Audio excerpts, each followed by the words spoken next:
week, chikahan ng mga kapuso, magbabalik big screen this February si Barbie Forteza na recently ay kinilala bilang most outstanding actress in a digital film ng isang university.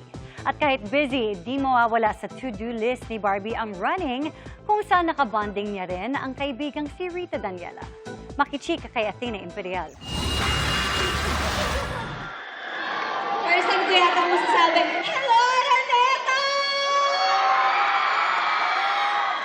Ipinakita ni Barbie Forteza ang pagiging kwela niya sa crowd kahapon sa De La Salle Araneta University nang tanggapin niya ang kanyang award bilang Most Outstanding Actress in a Digital Film.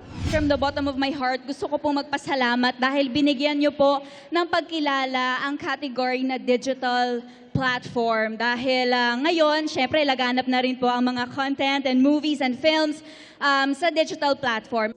Tonight, I can write the saddest lines. From one film to another, bibida uli si Barbie sa isang pelikulang mapapanood sa big screen this February. Kakaiba dito sa role mo. 16 years old ako, akalain mo?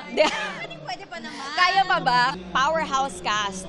Miss Charo Santos, Miss Boots Anson Roa, Mr. Albert Martinez, and Miss Angel Aquino, directed by the one and only Brillante Mendoza.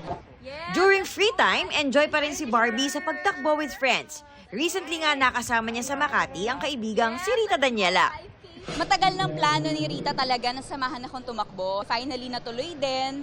Tsaka, first time din mag-Ayala Run ng aking mga ka-breathless na kaibigan si Carol and Kevin. Actually, mas nilook forward namin yung heavy breakfast. Sana raw makahikayat si Barbie na maging active ang lifestyle like them.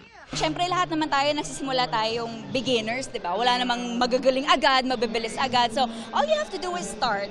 Athena Imperial, updated sa Showbiz Happenings.